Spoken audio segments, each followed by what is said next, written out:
Support WrestleTalk! Be kind to each other in the comments. Why is Raw so bad right now? I'm Mr. Davis. I'm joined by Lukewarm Luke Owen. We are going to be reviewing last night's episode of Raw today. And just as a little opening argument, I am genuinely thinking the last 2 months of Raw, so March leading up to WrestleMania and the weeks post-WrestleMania, are amongst the worst periods of WWE programming I've ever lived through as an adult. I cannot properly criticize Attitude Era stuff. I was too young. I loved it all. But now, like, oh my God, I always thought the worst stuff was heel Michael Cole colliding with celebrity guest host. Oh yeah, terrible time. That was terrible the worst. Time. I would because it was like heel Michael Cole, celebrity guesting, Miz WWE champion. Like it was a perfect storm of like awfulness. And terrible WrestleManias, terrible pay-per-views, and a bad TV product. There's that. I think probably 2006 to about 2009. Also very, very bad. Dreadful television that nearly made me stop watching. And of course, the period of time that did make me stop watching, which was after the invasion, and WWE did not know what to do. So they just kept throwing everything at the wall. And it was like, Hogan's champion. Now the Undertaker's champion. And it was like, and that's what kind of drove me off. I do think that we are in a period of time now of this is, you know how we keep getting like comments. We've had them for the last couple of years or so where it's like, this is WCW 2000 levels of bad. And you and I have said, no, it's not. Like that is pure hyper. But I'm now starting to think it is because I'll hear your argument in a moment. We did have someone walk out of a tag team match, get counted out and acted like they won. And we had another moment on the show tonight where these baby faces came out and threw a bucket of water over someone and made another person fall over, yucked about it like they won. But the people they did the thing to then just went on to win their match. And then they cut backstage and the people who threw the water were like, really got them there. I was like, no, you didn't, because they won their match. You now look like proper idiots. Yeah, I agree with you. I think WCW, the worst of WCW, so late 90s, 2000, because it did kind of pick up near the end.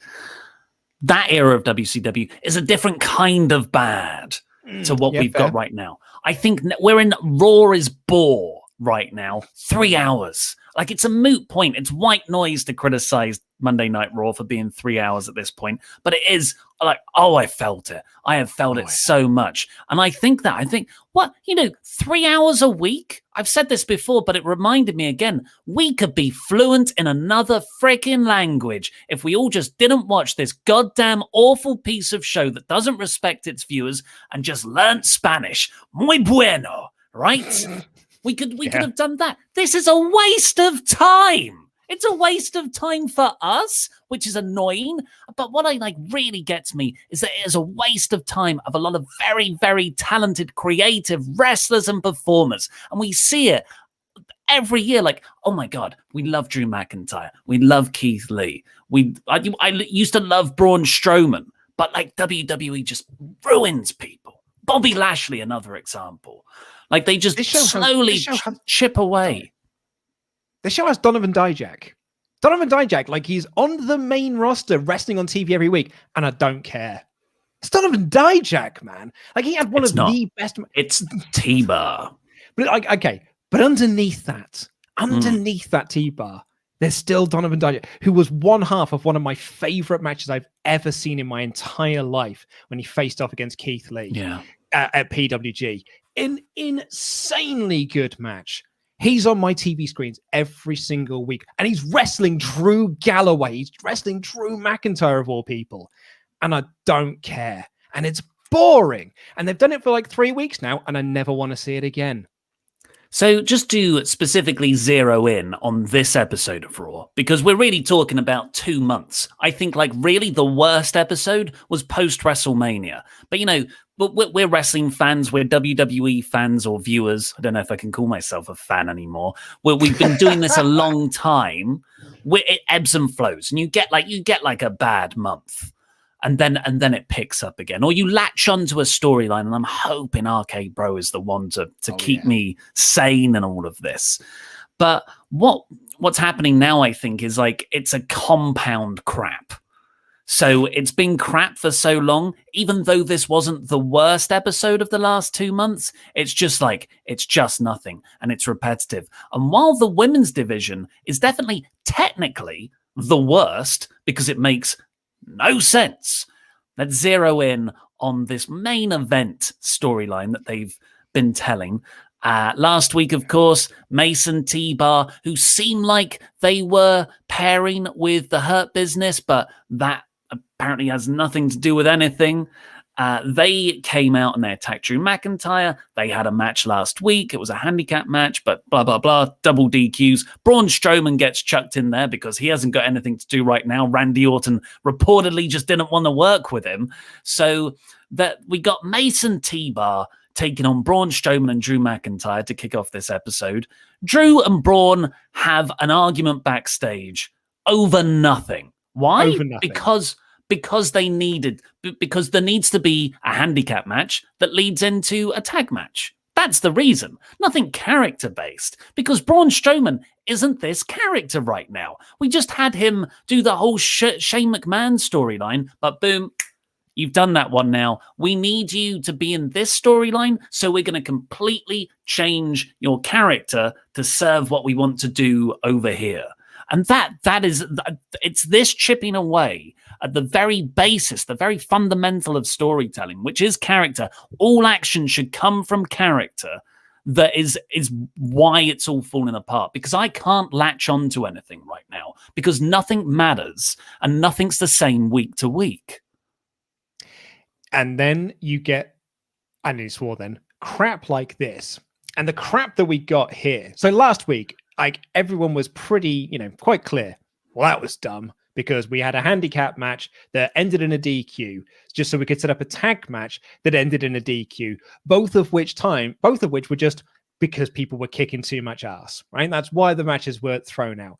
So this week starts, and they've already announced it's a tag team match between Mason T-Bar and Braun and Drew. So Braun and Drew then have this argument backstage, a stupid argument.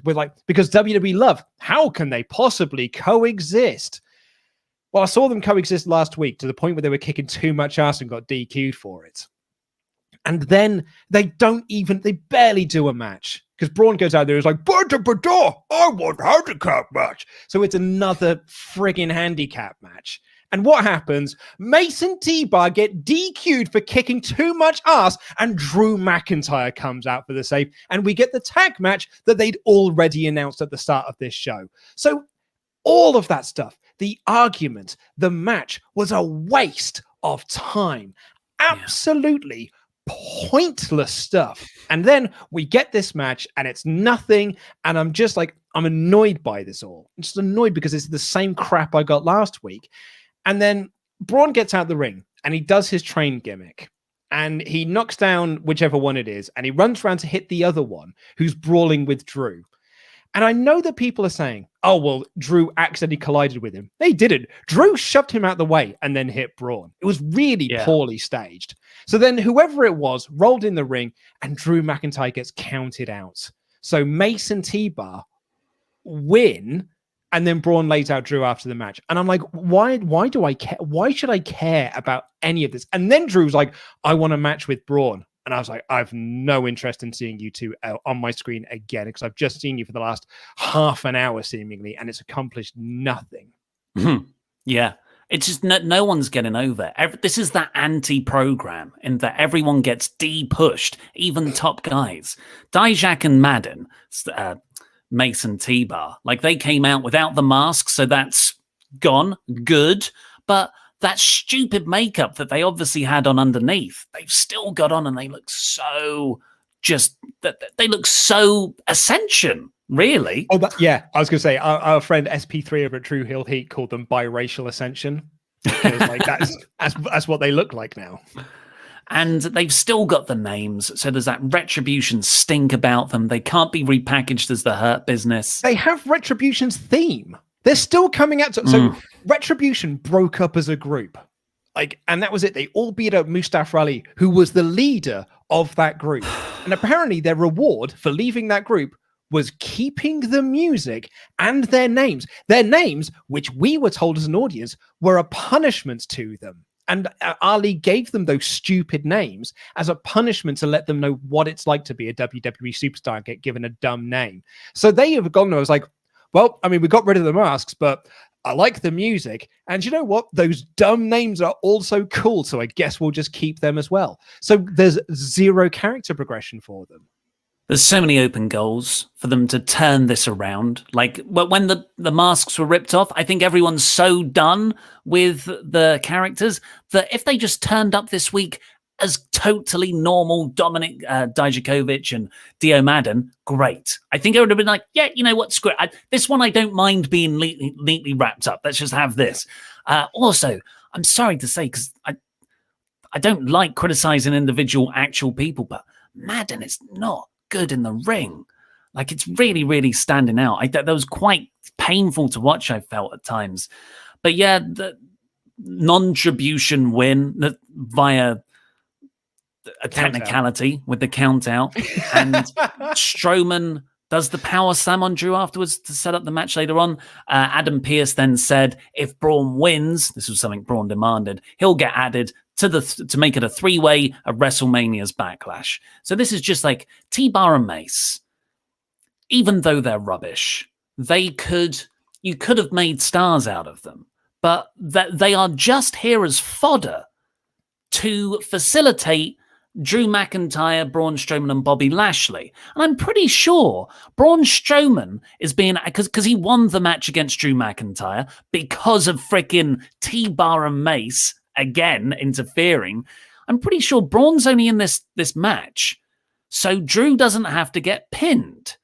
But then he was pinned on this show for Braun to advance. Yeah, well, but I guess they don't want him to tap out again in the Hurt Lock, and so it's now that Bobby can put someone else in the Hurt Lock and make him tap out instead. And also, like, because Mason T-Bar friggin' beat Drew here, right? Like, and then they cost Drew the match later on the night. You know what we're going to get next week? Drew McIntyre versus Mason T-Bar in a friggin' handicap match.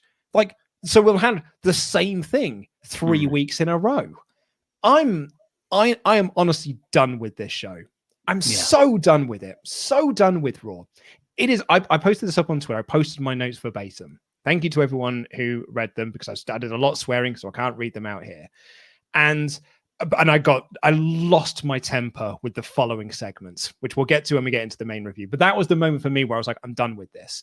Yeah. I hate Tuesday mornings. I have the greatest job in the world. I have the best job in the world. This is a job that I have wanted my whole life, and I love this job. And I work really darn hard at it, and I love it. And I love talking with people about it. And I love hanging out with my best friends every single day. I hate Tuesday mornings. Tuesday mornings are the worst time for me. I hate it so much. And I hate this show with an unbridled passion. Yeah, just before we get in with everyone's Hyperchats, remember WrestleTalk.com/support. Sound off there. We'll share in the anger. So what are Mason T-Bar? Because in this main event, Bobby Lashley came out. Lashley, MVP, did a great job of explaining why Lashley doesn't want this to happen. Because Bobby Lashley lost his United States title in a triple threat at Elimination Chamber. He wasn't pinned. Now he's like, you're going to do that again? And not consult us? Not on our, like, no, you're not going to be allowed to do that. So they were trying to distract Strowman in this match. So Strowman would lose. It'd be a straight up singles match. That's good. Good stuff. But then Mason T-Bar ran in to distract Drew McIntyre. So I'm like, well, what what are they doing? They're not with the Hurt Business. But I thought, I know. So Drew McIntyre said, Mason T-Bar, their MVP's doing it. And MVP said, nope, that's not me. In a kind of way, and they even showed him later on watching a match. It was all foreshadowing to, yes, MVP is somewhat evil, and he is behind this in some regard. But now, like, they have no idea what they're doing. Nope. No idea. Booked week to week. Like they have, and I can tell you exactly why Mason T-Bar interfered and cost Drew the match.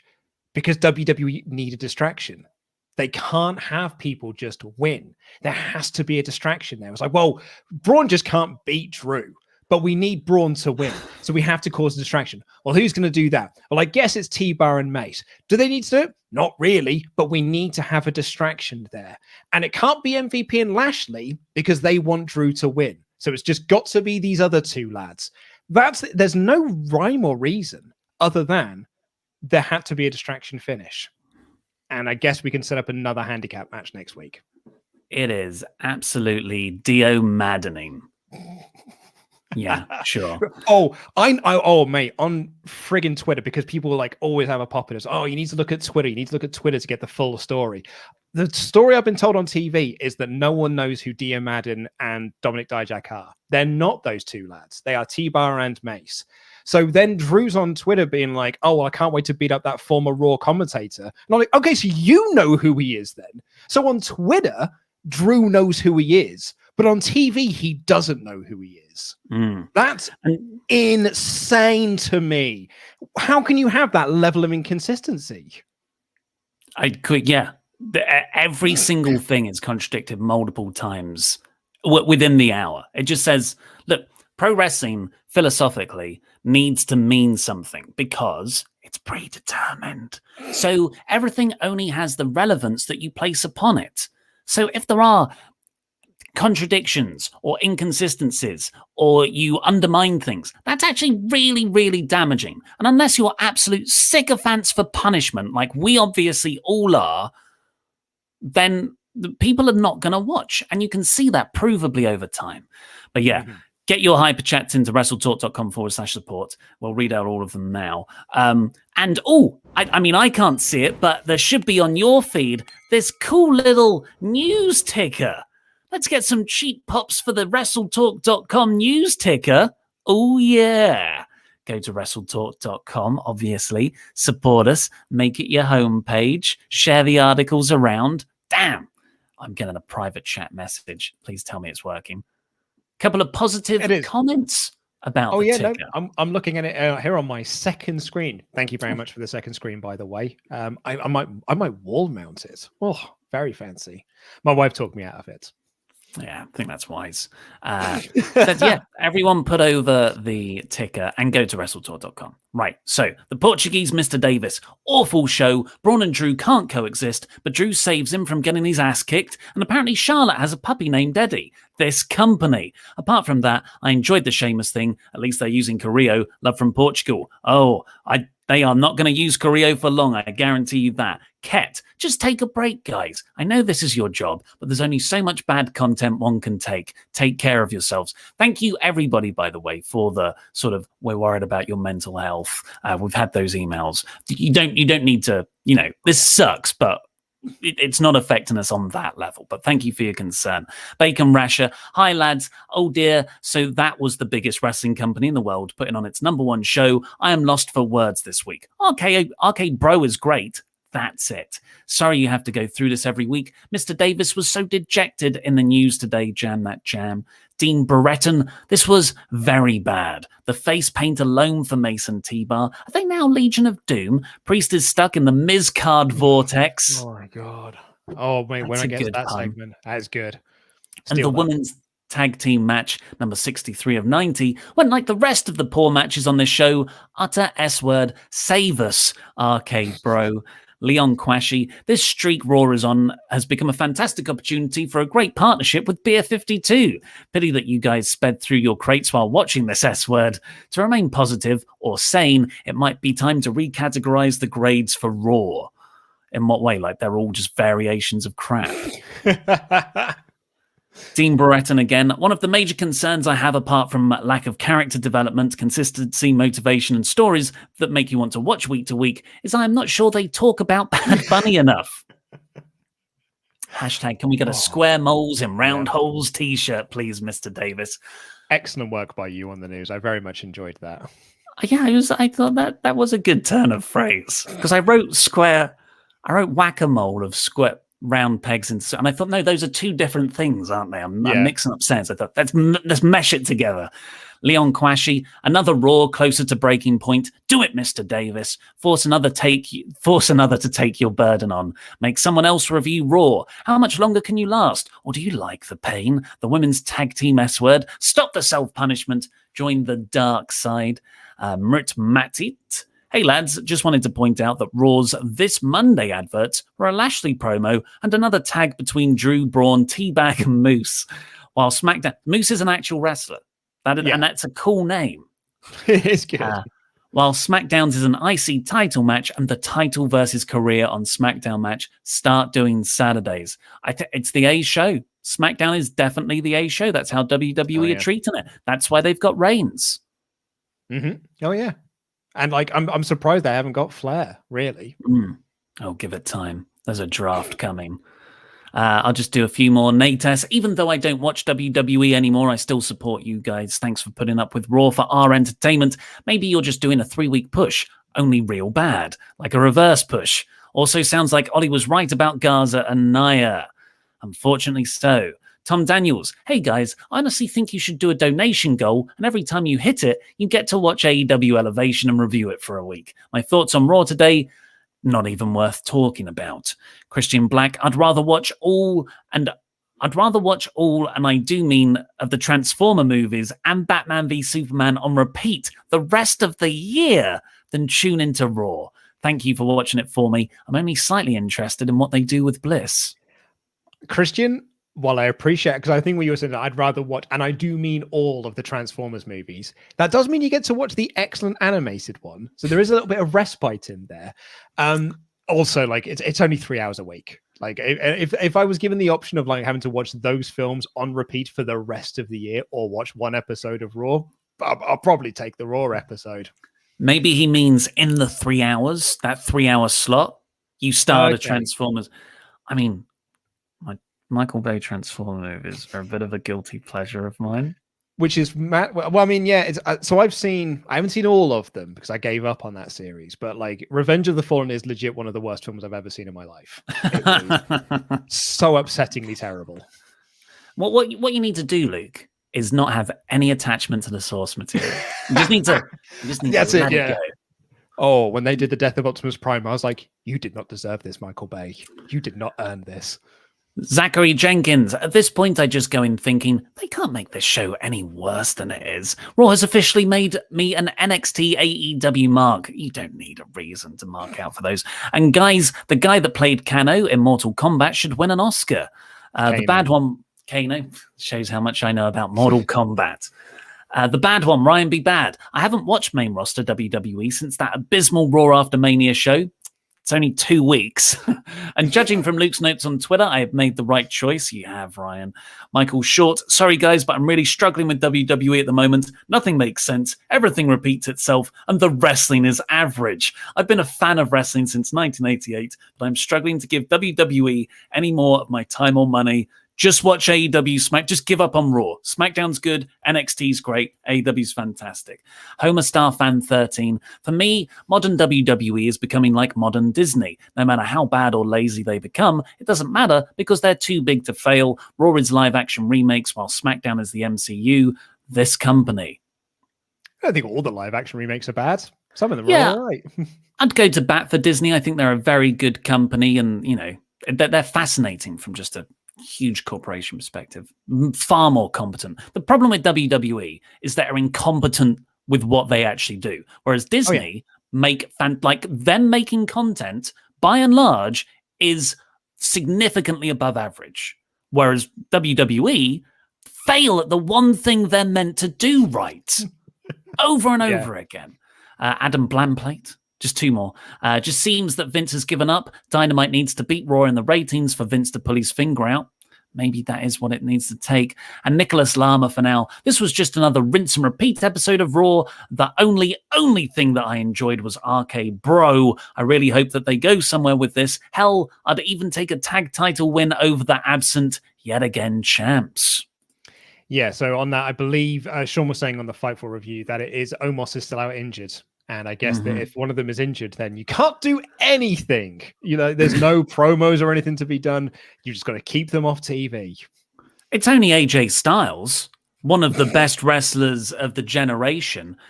Before we get on with the rest of the review, I was blown up last month. I still don't know who the culprit is, but we're looking. But I've been having shoulder issues. So I went to WrestleTalk Medical, Dr. John A. Mann, and he said, after giving me a bunch of Z-Packs and they haven't worked, he said, you need a hair transplant.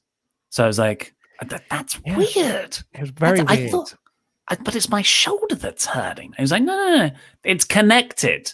Like how David Beckham had the hamstring problem forever, but it was actually a toothache.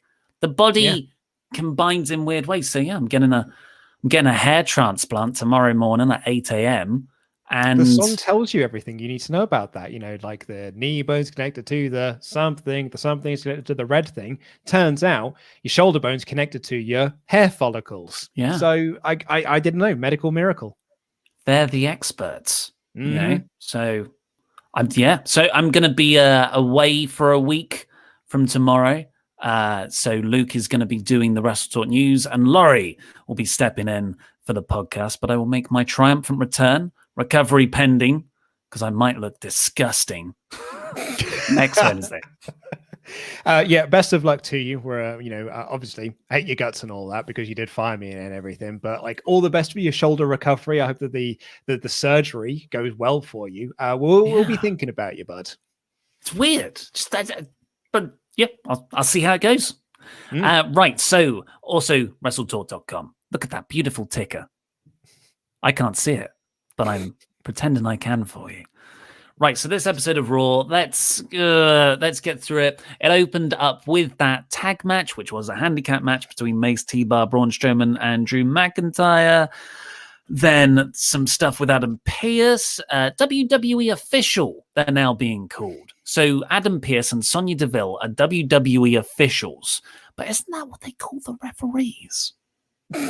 Yes, but these are officials in a different an official in a different capacity. These are WWE officials. I think that Adam Pearce has been a WWE official for a while now. I know, it only got to me today. Because you can't call them a general manager because they made the promise that we're the authority and they're not going to do authority figures anymore. But it's the only way they know how to tell stories. So they've just rebadged it, you fool, as Alan Partridge would say.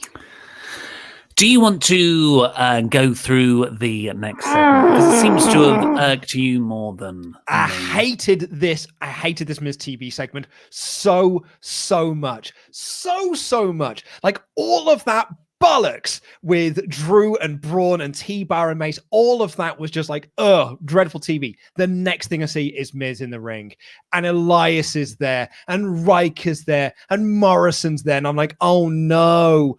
Oh, I wonder, is Miz going to do a terrible plug for Miz and Mrs.? Oh, absolutely. That's exactly what he's going to do. Is he going to talk about Bad Bunny? Because that's what he's done since in February. Oh yeah, he's still talking. He's still somehow feuding with Bad Bunny, who isn't there.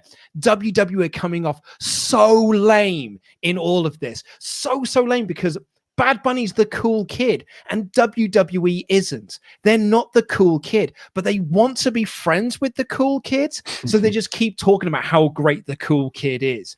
And me, as a fan of WWE, I'm not a fan of Bad Bunny because his music is not my taste.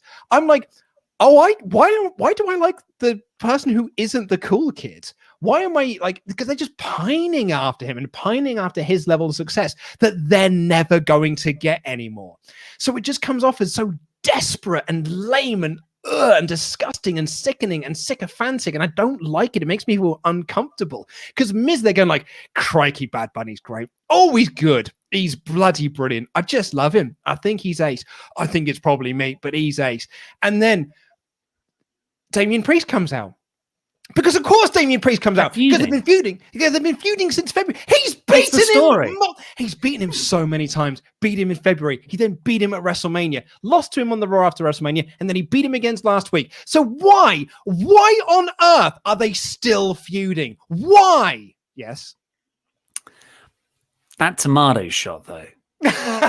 Oh, well, I'll get to that. So they're still feuding. Somehow Damien Priest is still feuding with The Miz, even though he's beaten him time and time again. And what does Damien Priest talk about? How great Bad Bunny is. Oh, like everyone just gets so lame. And it makes me feel so gross. Still talking about Bad Bunny. And then because I was like, oh, and I've got a surprise for you. The surprise is the New Day. The New Day, who were advertised for this segment because they have a 6-man tag, and they come out and they go like, we've got rotten tomatoes for you, and those tomatoes looked fresh AF, and they just threw some tomatoes at them. I'm 35 years old.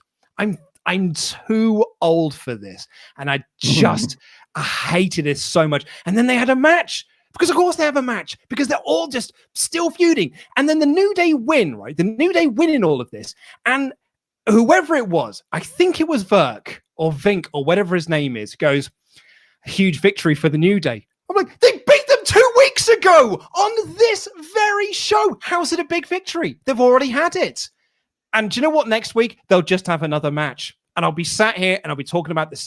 Miz will come out for a Miz TV segment, and it'll talk about Miz and Mrs. and it'll talk about Bad Bunny. And then Damien Priest will come out and they'll probably have some form of a match. And Elias and Riker will probably have a match with the New Day, because this show is Groundhog Day. And it's a Groundhog Day that I cannot escape from. It's not fun like Palm Springs or like that episode, or actually Groundhog Day, the movie. I'm just stuck in this eternal bollocks and I hate it. I will now let you talk, and I need to take a drink. So John Morrison got hit in the balls by a tomato. That was funny. So for me, that's a home run of a segment. And also, Miz got hit in the face by a tomato. They played it in slow-mo. Yeah, I agree with everything you said. I must say, but this doesn't undermine any of what you said. The last 3 minutes of the match were insanely good. So much fun. I was annoyed. I was like, I'm really enjoying this. Like, Priest is doing a flip over the top rope. Miz and Morrison were doing this cool heel, like dragging him out of the ring. Woods was going crazy. Everyone, with the exception of Riker, is a good wrestler, and they're doing good wrestling stuff. And so the last few minutes were very, very fun. But then the commentary then annoys me, because huge victory for the New Day. They just treat me like I'm an effing idiot, and I'm just supposed to forget what happened 2 weeks ago. Speaking of 2 weeks ago, Charlotte Flair was suspended, and now, after missing one show, WWE official. Davis, it was last week. No. Last week she was suspended. No, it was last week. She hasn't missed a show. Last week. Are you serious? Was it really? It was last week that she got suspended, because 2 weeks ago was the Raw after Mania. She had the match with Asuka, remember? And it was supposed to be a number one contender thing. It was last week. Like, she's literally missed no television time. Oh, you are kidding me. I genuinely... Oh, it's even worse. Sorry, guys. It's even worse than I thought. Wow. I genuinely thought there was at least a week off there. Christ. Oh, no. Well, that's not even the worst thing. So Sonya Deville, I know she's been doing the SmackDown stuff. I don't know how much she's been doing that. She's also a WWE official, but not an official. She's a management official, because that's what will really appeal to the kids, convoluted management structures. She just went round backstage, opened the door, and let Charlotte in. So, through the back door, it's sort of, you're suspended, but I'm bringing you in. This is a secret. So it seems like Sonya and Charlotte are working together. They go down to the ring. The referee, Eddie Orengo, sounds like one of the things Vic Reeves used to do in Shooting Stars. Orengo. So they named a referee, which was weird. I felt dirty knowing that he was an actual person with a family and hopes and dreams. Charlotte Flair apologized to him, and the referee apologized back. And Sonya Deville was like, "Well, there you go. I'm lifting the suspension." I mean, she still had to pay $100,000 kayfabe dollars. You say that, but she doesn't seem bothered about it. It is a lot of money to you and I. That's a lot of money, but to Charlotte Flair, apparently, it's nothing. And so because Charlotte Flair, the women don't get paid that much in WWE. But because Charlotte Flair doesn't care, I'm then wondering why I should care. Yeah, because it literally means if it means nothing to her, then it probably means nothing to me as well. And she got suspended indefinitely, and it lasted 6 days. And technically, that is indefinitely. It's until further notice. But yes, about the money, nothing means anything. So afterwards, Sonya Deville walks backstage, and Sonya's just so restricted in this role. Like it's like someone's telling her, be as wooden and one-dimensional as you can possibly be, which is a shame because she's so much better than that.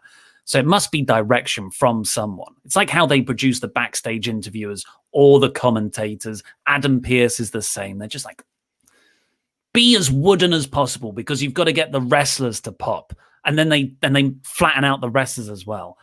So Adam Pearce goes up to Sonya and is like, what are you doing? And Sonya's like, meh, meh, meh, meh, meh. So there's going to be an authority figure feud, an official feud. I'm going to put my prediction on the table here now. Pearce versus Deville at SummerSlam. Oh, yeah? Winner becomes the authority figure. Yeah, I'm not into that. Not into that at all. I've had my little rant. I quite like Charlotte Flair in this segment. I thought she was really good at this, actually, because they're allowing her to be a heel, and she's being they're allowing her to be her, and she's very good at that. And like when she apologizes, she said the word, clearly didn't mean it, and then as soon as her suspension was lifted, she was like, "Now I want an apology." I thought that was a really fun little twist on that. And then when Eddie Orengo gives the apology, she goes, "Good boy." I think that's very, very good. And I thought her gear was great. And I thought her performance later on against Mandy Rose is also very good. I think that Charlotte is one of my favorite things on Raw at the moment. Mm-hmm. Yeah, I agree. I think that's fair. After that, we got Braun demanding the match from Pearce. Then Sheamus came out. I love, by the way, I didn't get to put this in my review because I was too angry. But the way the Thunderdome's set up, Sheamus's music hits, and then you can hear him, no matter where the camera is, go, "Fella!" It makes me laugh every time. Anyway, he came down, did the same promo as last week. Humberto Carrillo ran down, just like last week, but this time he got the better of Sheamus. There you go. Would have been more effective if we'd have had Sheamus do this with a couple of other lads first. So then Carrillo's return might have actually meant something. I'm not going to steal Sean's thunder because Sean's got an article about this in the upcoming issue of WrestleTalk magazine about how WWE, like Sheamus is on the run of great in-ring stuff at the moment, but WWE have only got two characters for him. He's either babyface that cracks wise or bully heel that gets upset and then gets mad. And this is what we got with Sheamus here. It was like, well, I don't know what to do with Sheamus, so we'll just give him the character he had 10 years ago. That'll get butts in seats. Everyone excited that WWE's doing something with Humberto Carrillo. This is just because Randy Orton wanted to work with Riddle. The original plans were for Riddle to feud with Sheamus, so just keep on doing that match again that they've already had multiple times pre-Mania. But Orton was like, no, I want to work with Riddle. So Riddle's moved over there, and Sheamus doesn't have anyone to work with. So they're like, Carrillo, you get out there. Remember, post-Mania episode of Raw, Carrillo was one of the just random lackeys that they used as a background filler to clap when Bobby Lashley walked into the arena. Yeah, they do not care one iota about him. They have no plans for him. He is just filler. I'm so sorry, but if you get your hopes up for a Carrillo push or anything significant coming off of this, that's on you. I think it is what a politician would do, and our government do this a lot, which is just distraction. Because Andrade left the company and has cut scathing promos on WWE for their representation of Latino wrestlers and how Latino wrestlers do nothing but sit in catering. And so WWE were like, whoa, we're taking some heat from this. Quickly, put one of them out there. I don't care which one it is. Put one of them out there. Because if someone says to us, if we get onto a call and be like, what about up here with this Andrade lad saying that you don't push any Latino wrestlers, they'll be like, well, look, one of them's on Raw this week. Andy won a bit. So, it looks like that Andrade fella's completely wrong. Rhea Ripley had an interview backstage. She is just so one-dimensional on the main roster. I cannot believe how this has happened. I can't believe it. I don't know how they managed this. Yeah. Yeah. She's like, hello, I am Rhea Ripley. I am champion. And that was essentially the whole point of the promo was, my name is Rhea Ripley and I am the champion. She's another one. Unbelievable. Yeah, it's unbelievable. She's another one who the company reportedly had no plans for. She was put in the slot against Asuka because both Lacey and Charlotte were taken out. She won the title. And rather than, spend the last 6 weeks thinking of something for her actually to do, they just haven't done that. No. Then we got a Bobby Lashley promo. MVP came out too. This is where he did the sort of good stuff about saying the triple threat. We don't want another triple threat. They'll be there later on. But then we got the shining light of this week. Yes. And I this shouldn't work because Riddle's character has been everything Riddle's done in the ring, fantastic. But anything outside the ring, really quite annoying and sometimes actively off-putting. But he hasn't changed a thing. That character put against the right antidote to balance it out. Like when he's with the New Day, oh my God, it's just so obnoxious. The comedy's not funny. I hate it. But when there is another character actively calling out his stoner crap, it works. It just that's why it works so well with Pete Dunne as the Broserweights in NXT. And this is what happened here. Riddle's doing some of his comedy shtick, meh.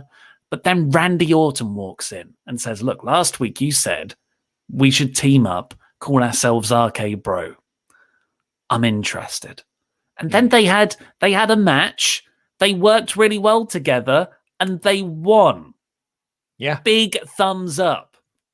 It was the most I've laughed at a Riddle segment in a while as well, because Randy Orton walks up to him and he's like, I don't even know where you're from. He's like, well, I'm from planet Earth. Yeah. And then Randy Orton says, look, you and I have got nothing in common. And Riddle, almost under his breath, goes, apart from the fact we're both from Earth. And really got... Exactly, because Randy was like, shut up, I don't care. Yeah. RK Bro, it's cute. And Randy Orton saying that it's cute. And it's like, and I've arranged a tag team match for us. And I wrote my notes here. This could be good. Yeah. And then they had the match. And I loved them working together because it's chalk and cheese and it totally works. They are this oddball partnership. And as you're completely right, really brings back that Broserweight stuff that I very much enjoyed in NXT. And yeah, they beat Cedric and Shelton. Randy is happy that they won, but he's still not friends with him. And so he's not going to celebrate with him just yet. I really, really like this. This is my new favorite thing in WWE. I love these two as an act. Randy Orton cares. Randy Orton is interested in all of this. He is not bored like he was during the Fiend feud or the Alexa Bliss feud. He now feels motivated again, and motivated Randy Orton is good Randy Orton. I am so on board for this. Okay, but if I've said all that down, cynical part of me says I'm just going to watch them wrestle Cedric and Shelton again next week, and then I'll be like, oh my God, I've already seen this match, and it will just feel like that very little of this is actually progressing. I mean, that's the best case scenario, I think. they could break them up in 2 weeks so they can have a match at WrestleMania's Backlash. I thought I never really want to see Randy Orton as a babyface again because I just don't think he's just one of those wrestlers that doesn't work like that. He's just inherently a heel. So good at it, so why change it? But he's out there with Riddle. By God, he's got a hot tag. He is wrestling like a babyface. He hits this incredible, genuine RKO from out of nowhere. Great camera work. from WWE. They're filming him taking on Benjamin, like shoves off Benjamin, and then you don't see it. Cedric leaps off the top rope. He comes into the top of the shot. Randy clocks him. RKO. Oh, so good. So good. So yeah, high hopes for this. I think this. Maybe it's because everything. Yeah. Everything else has worked me over so much that maybe I'm just clasping at straws, but I need to. So give me this hyperbole. If they play this right, we can look back on this team, which will likely last for about 6 months, and they'll break up around SummerSlam or Survivor Series time and have a blow-off feud then. We'll look back on this period like we do Rated RKO or Jericho. You know, like those really great odd couple pairings, usually with Jericho. That just like always stick in our heads. So come on, WWE. Yeah. That I feel like RuPaul right now. Don't F it up. Well, yeah, like let this simmer. Don't just pull the don't pull the trigger on this right away. Build to Randy Orton accepting Matt Riddle as a friend and as a tag team partner. Give them a tag title run. It's not like our tag champs are around at the moment, but like you can do that down the line as well. Don't like just pull the trigger on this and do the match at Backlash, which is it's a bit of a worry for me. Let this simmer, let this breathe. We've got to pick up the pace a bit because we've got a lot of Hyperchats to get through as well. And to be honest, I just want to speed through the women's stuff, which is the rest of the stuff on this show. So there was a segment backstage where Shayna Baszler, Nia Jax, and Reginald all stood in a row. It's a very artificial standing anyway. And then Shayna said, well, focus, stop it, Reginald. Stop it, Nia. She walks off. And then someone comes to give flowers to Nia Jax. And Nia Jax like, oh, Reginald, you shouldn't have. And he's like, I didn't get you flowers. And then Angel Garza steps into shot and says, I got you the flowers. I'm like, oh my God, what is the staging here? Why didn't he just give Nia the flowers? Nia surely could see Angel Garza standing there off camera. I'll finish what happened next. But Nia just starts walking off. She's talking to Reginald, what lovely flowers these are, and just throws them at Mandy Rose and Dana Brooke, who are getting their makeup done about 6 feet away from the original promo slot. These Mandy, Dana, and Nia are meant to despise each other, yet they were just standing there. Worse still, Nia's original promo at the start of this, before Shayna tells her to focus, was on Rose and Brooke. So the staging of this is that Nia Jax, Shayna Baszler, and Reginald stand in a row and have a conversation with each other, like normal people do. Then Angel Garza walks in from stage right when he was quite clearly very also there. And then they walk forward, as you say, like probably 6 feet. And the people they were just cutting a promo about were sat right there. What is this staging? Why this company? We don't put on wrestling shows. We make movies. You make terrible movies. Yeah. You cannot stage anything. Why are you so bad at this? Why doesn't anyone take a step back and be like, this staging makes no sense whatsoever. This doesn't work. We need to completely rethink this. As opposed to what they do is just like, no, the staging doesn't make sense, but we'll do it anyway because we don't respect our audience and they're thick as crap anyway. So they'll just buy whatever. And it's war again, whatever balderdash we put out. Maybe Kevin Dunn once saw Birdman or Children of Men or any famous one-take movies where the entire movie is done in one shot. He's a huge fan of Hitchcock's Rope. And he's like, well, all of my backstage segments are going to be in one shot, no matter how contrived the staging is. Because this would work so much better as just 3 little classically shot segments broken up throughout the night. They don't all have to lead on from one another. You have the first one, Nia promo, Shayna shouts at them, walks off. A few segments later, the flowers thing happens. Oh, who's it from? Intrigue. Later on, it is me, Angel Garza. Oh, Angel, I really like you. And then throw them at Mandy and Dana. I just hate it. We're spending way too long on this. I said we'd pick up the pace. After that, we got it feeding into Asuka, Naomi, and Lana, taking on, get this, Nia Jax, Shayna Baszler, sure, and Rhea Ripley. What the... I don't know. Rhea Ripley, as we said earlier, has just been put on the roster with no character, no storyline, and a title. So she's now technically the most important person in the division, Charlotte Flair. But she's got the title. She has no character. She was being... Do you remember 2 weeks ago on the Thunderdome, they were telling the Thunderdome to cheer her. She worked heel in the match against Asuka, I think. And then she was kind of face against Charlotte in the last 2 weeks. And now she's an out-and-out heel with Jackson Baszler, two of the most heelish women in the company, and they all pose alongside each other with their championships. They don't know what they're doing. Absolutely not a Scooby-Doo what they're doing with Rhea Ripley. And Rhea Ripley in that promo she had earlier as well was like, well, maybe my path will cross with Charlotte. I was like, well, that's surely what you should hope for, right? So you could avenge your WrestleMania loss from last year. But in order for that to make sense, in order for her to like cut that sort of promo, something would have to matter. And nothing matters, so she can't cut that sort of promo. The bit that I all I could think of with this is we had a recap before the Reginald and the terrible staging stuff. We had a recap of Mandy Rose and Dana Brooke showing Nia Jax recaps, right? At the start of this match, they showed a recap again. So what we got was a recap of Mandy Rose and Dana Brooke showing recaps. It was a recap of someone showing recaps. This show is terrible. This show does not know what it's doing. And then like Dana Brooke and Mandy Rose come out because of course they do, because it's the Groundhog Day. We're doing the same thing every week. And they throw water on Baszler. And then Nia Jax walks up and she slips and falls over. The heels have got their comeuppance, ? So Mandy Rose and Dana Brooke walk away. And the match just continues. Because we had an ad break. And it just never ended. And then Nia Jax won.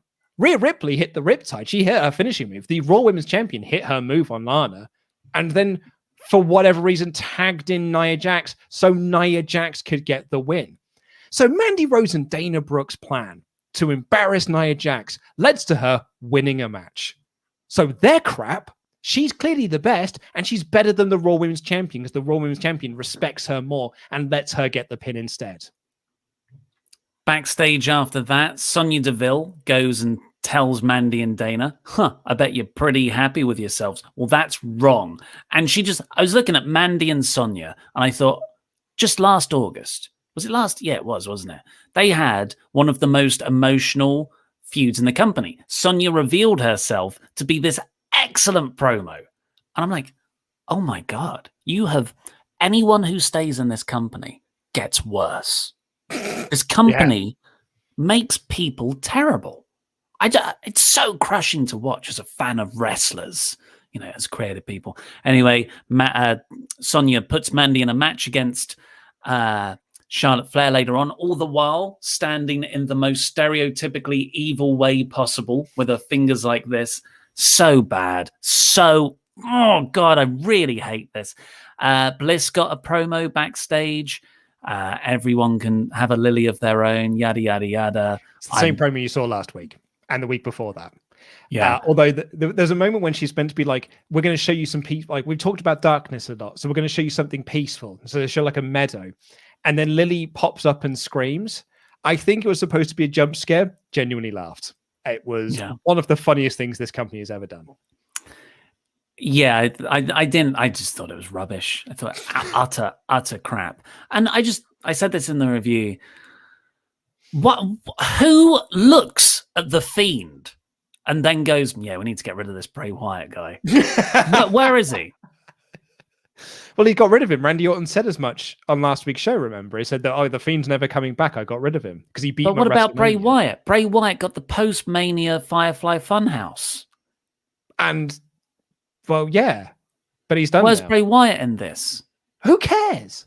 Honestly, I should care, but I don't. But yeah, because they've got no plans for him. So, I don't think they've got plans for Alexa Bliss either, which is why Bliss is just cutting the same promo every week, and she is in danger of becoming Bray Wyatt. You remember rambling Bray Wyatt before he when he was in the Wyatt family, and it was just like, what do we do with Bray Wyatt this week? How about have him just cut a promo? What's it about? Nothing. Just cutting a promo. And we are in danger of Bliss going into that role of just cutting promos that mean nothing. And after that, we got that Charlotte versus Mandy match. It was the same referee from earlier on. but Charlotte won anyway. Natural selection. Effective enhancement match, but yeah, who cares? Well, my two comments I have about this are, yeah, I would have thought, because it was the same referee from last week and the same referee that was in the Charlotte segment on this show, that would lead to something. And there was a moment when Charlotte nearly ran into him. And you'd have thought, oh, maybe that's going to lead to the finish. And that's going to be, and because then she was shouting at him for counting too slow. You're like, oh, maybe this is going to lead to Mandy Rose. Maybe the referee does a fast count and we'll further that storyline. No, Charlotte Flair just wins. No. So that storyline was for nothing. Yeah. We've got a lot of hyper chats to get into. So very quickly, I gave it 2 out of 5 purely for RK Bro. Chat, our community Ooh, wow. 53% said that was a 1 out of 5 Rawful show, with 24% saying it was 2 out of 5. I agree with you. Solely for RK Bro, I would have upped it a grade. But this is a terrible, terrible wrestling product at the moment. Get all your hyper chats into WrestleTalk.com/support. We'll read out every single one of them before the end of the show. Let's get through this together. Morris Robinson says, honestly, who throws a tomato? Very good Austin Powers reference. Nicholas Lama. Well, gents, I'll take one for the team and watch for you guys. Being in the States, I won't have to stay up too late. Thanks, Nicholas, but we've still got to do it. Mactive247. Yo, guys, I'll be honest, I got a slight nostalgia feeling with this Raw, quite strangely, although it was still a pants of a show. Kevin May. I'm not a conspiracy theorist in any way, but when a wrestling show makes the Mr. Rogers of wrestling, Simon Miller, a bit cross, it makes me wonder. I dig NXT and some of SmackDown, but the sheer gaslighting that Raw brings is remarkable in its audacity. James Hanley, on his show, Simon Miller counted 51 distraction finishes in WWE since the beginning of this year, and this counter is ongoing. What are your thoughts on this number?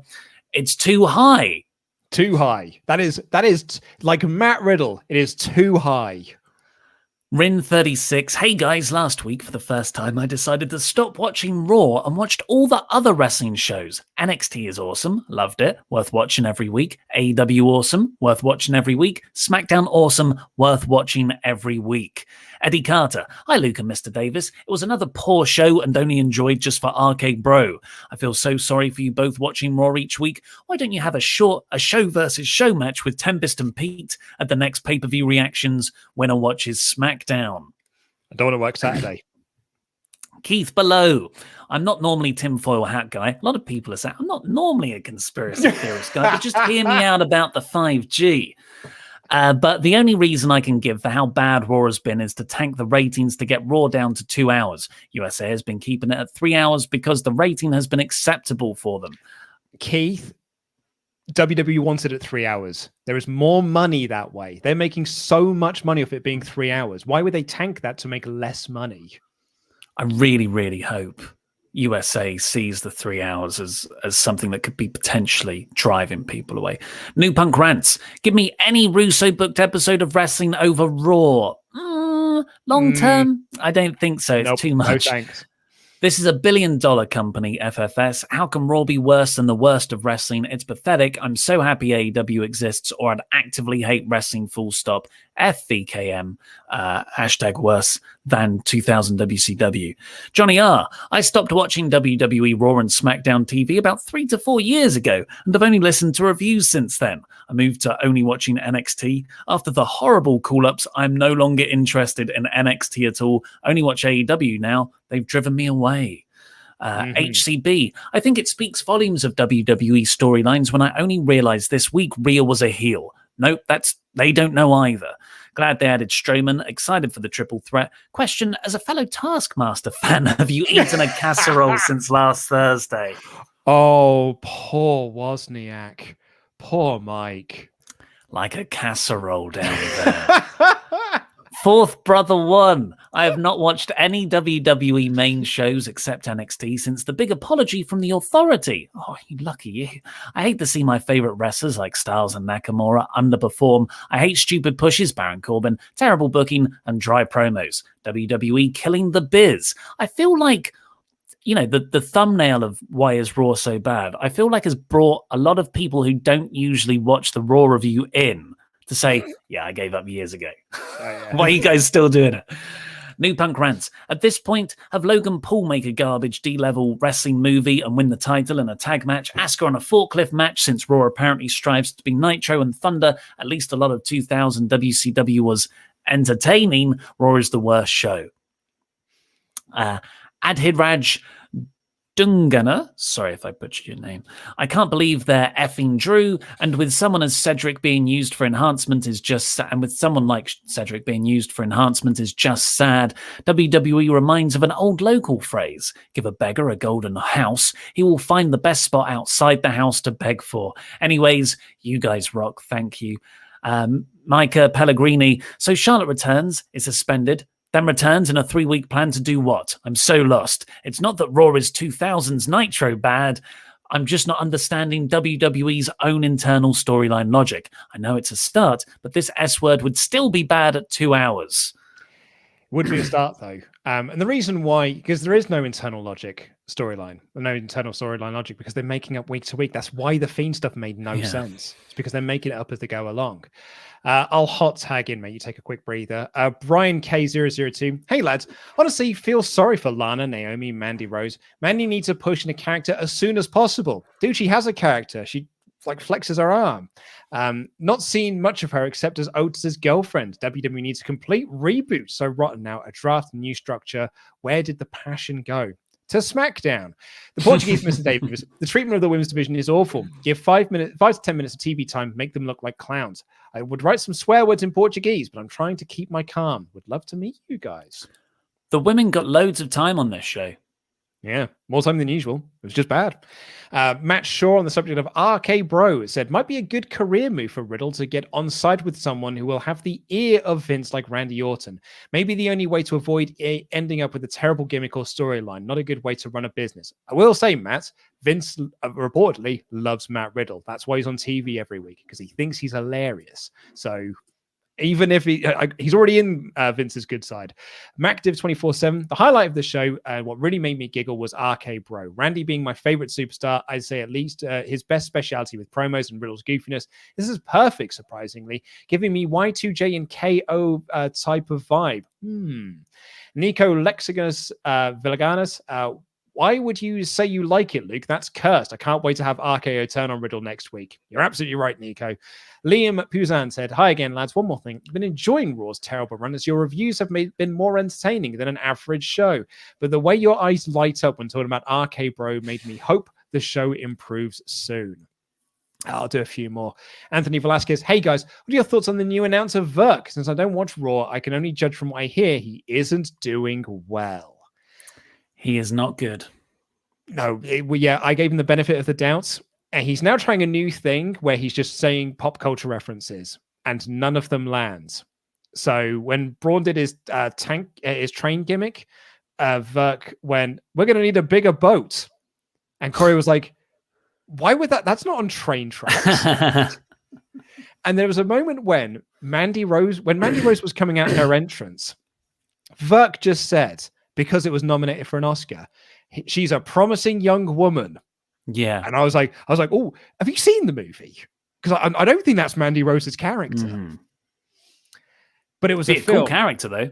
It would be a cool character, but it's a film, and it's a film that exists, so he just said it. Steve, he also got very excited to say running power slam because it's a move that he recognizes. Stephen Guzman, I no longer watch Raw, so to support you, I'm going to send you a question each week. As a big Miz fan, you're saying he doesn't deserve it. Made me search for guys. Everyone says deserves it, and I don't see it at all. My picks are Cesaro and Morrison. Cesaro totally, I think, deserves a much bigger push than he's currently getting, although he's getting a great push at the moment.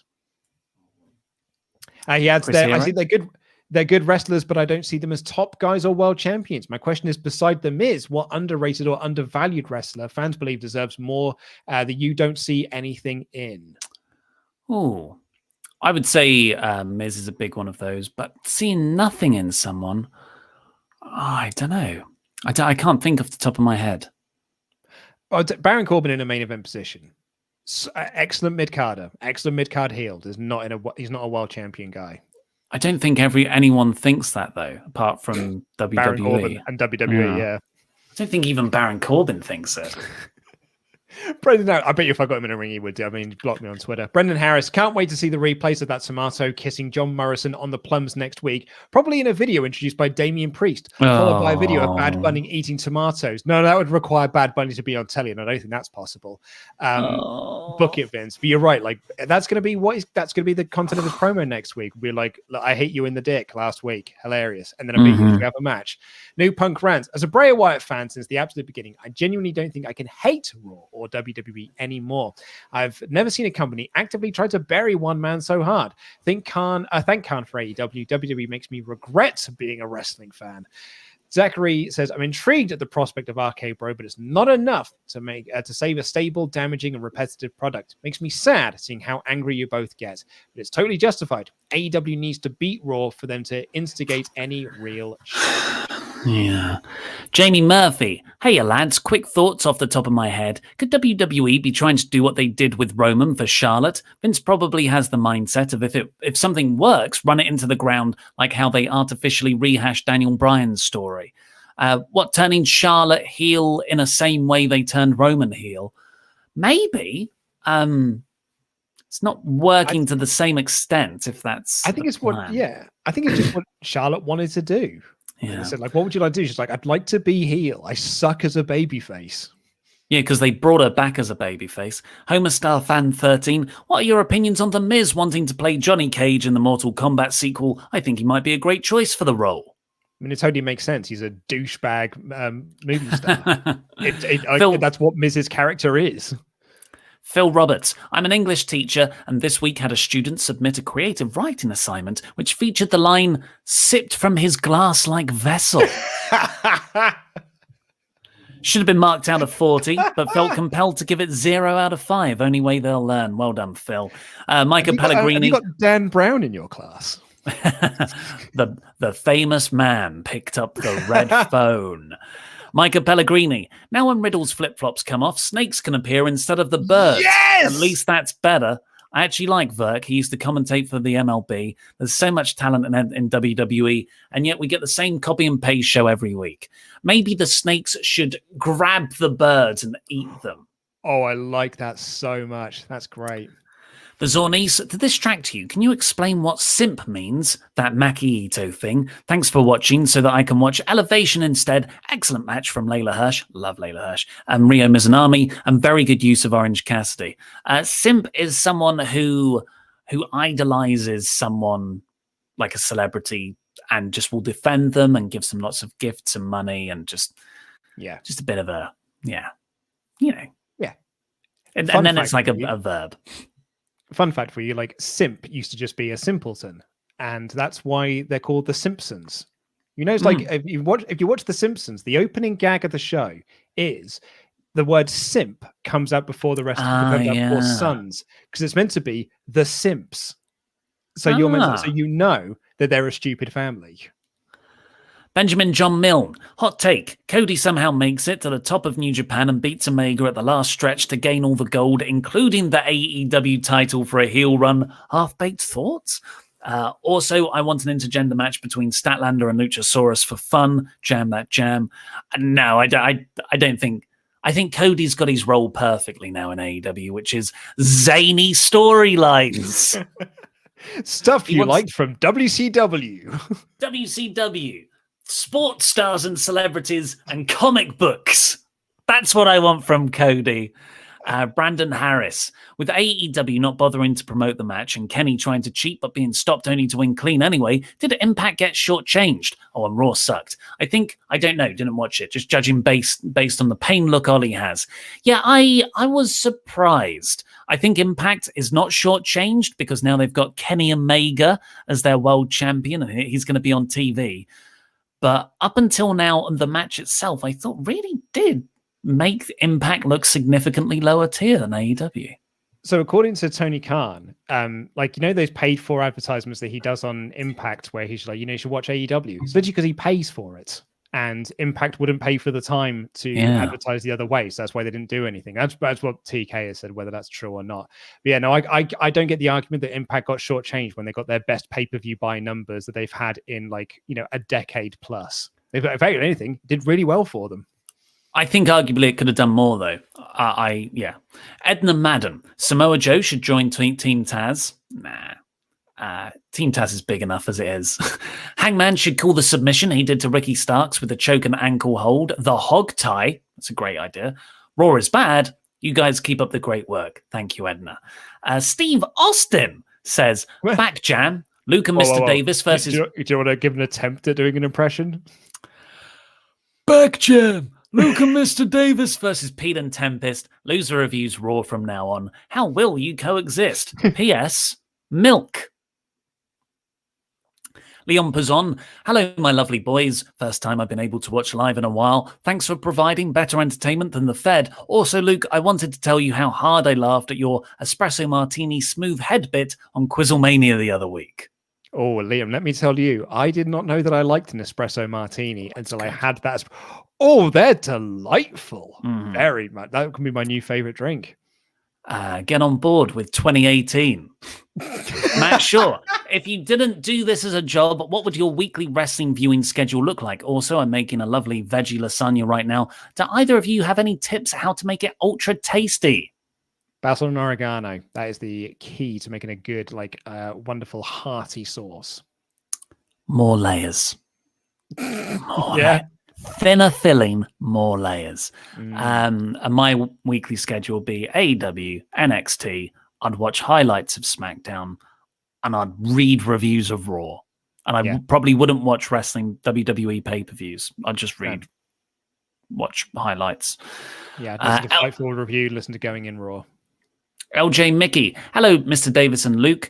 If you were stranded on a deserted island or a desert island with one wrestler who could help you survive and one wrestler who could keep you entertained, who would you pick? Thanks for the content, jam that jam.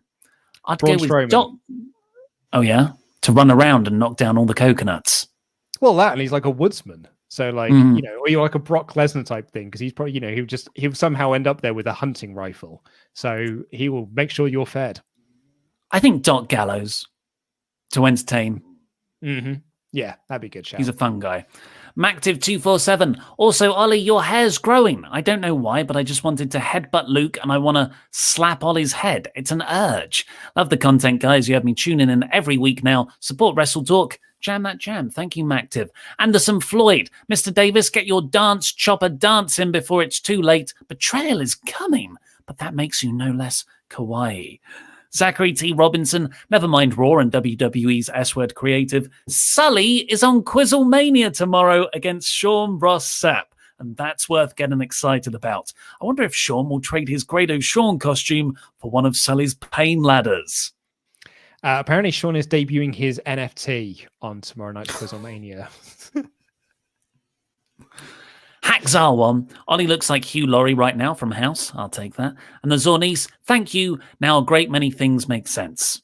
And finally here from Charles Berg, poor review number 1. Maui is a confident English Labrador that loves snuggles. He is kind to all animals and has earned the title of my second in command. He's big, bold, and beautiful. Nicknames Maui Moo, Maui Wowie, and Super Maui-O. Can I email photos for a chat? And we've got a photo here. Moderator is added in. That is a good boy. That's a good boy. Thanks for sending in the picture of the dog. Well, that's all we've got time for today. Go check out WrestleTalk.com. Go watch my review and other news bits from earlier today on WrestleTalk. And subscribe to partsFUNknown because we do have Quizzlemania coming tomorrow. And Wrestling Daily will be back later today. What's coming up on the WrestleTalk podcast channel, Luke? Oh, well, we have got the Intangibles, Tempest and Pete, coming back once again for the NXT review tomorrow. And if you enjoy the NXT review, it's looking good, then it might stick around. And then we've got AEW coming up on Thursday, but that will be myself and Laurie Blake because Ollie Davis won't be here. Me and Denise are getting back together again to do the magazine show on Friday, and then the Intangibles return once again like Renegade Masters for the SmackDown review on Saturday. So another packed show. Make sure you subscribe to this channel. We are inching ever so close towards our 50,000 subscriber mark, and when we do hit 50k subscribers, we're going to do a marathon marathon stream, watching all of the Attitude Era WrestleManias back to back. That is 14 through 17, one mega long stream. We'd love to have you along for the ride. So please help us get to 50,000 subscribers. Actually, just before we go, would everyone indulge me to do a little test? Because I'm going away for a week tomorrow. I've got the WrestleTalk.com analytics page open. Can everyone just open up WrestleTalk.com? I want to see if the numbers... While everyone does that, we have had a chat that's come in from Lee Boon Peng. Says, unpopular opinion, despite feuds with Reigns being the high point for Raw and SmackDown combined, but it came as a detriment to other SmackDown and Raw talents. Guess the Reign experiment continues even as a heel. 21 WWE is the new 2015 WWE. I remember late 2016, so post brand split WWE Raw, when it was just Jericho and Kevin Owens feuding with Roman and Seth Rollins every day. I think it was that bunch. Oh, it was horrible. Oh, cool. It went up by 100 people. Now stay there and make it your homepage. I've trapped you. That was cool. Thank you. Oh, wow. It's still going up. Cool. Well, have fun, everybody. I'll see you in a week. You're in the trusty hands of Luke and Laurie. Yeah. Wish me luck. Want to get the shoulder fixed. I'm hoping this is going to help. I was going to say, I hope this really does fix your shoulder. And I think it really is. Our doctors are very smart people. So John A. Mann has given you the instruction. You need to go get a hair transplant. So the best of luck with your surgery tomorrow and the awful healing process you've got to go to of wetting your head, spraying your head with water every 45 minutes. Every 45 minutes with the spray. And then I've also got to put an ice pack on my forehead every 2 hours. This includes when I'm sleeping.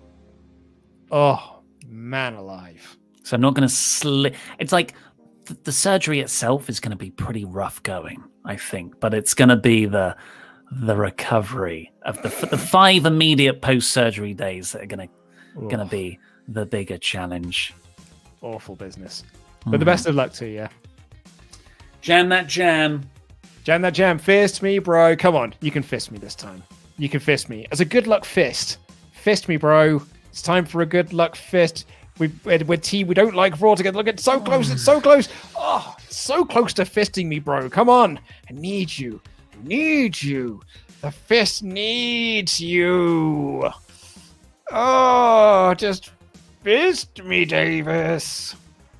Are we done yet? Is the show over? I've got no...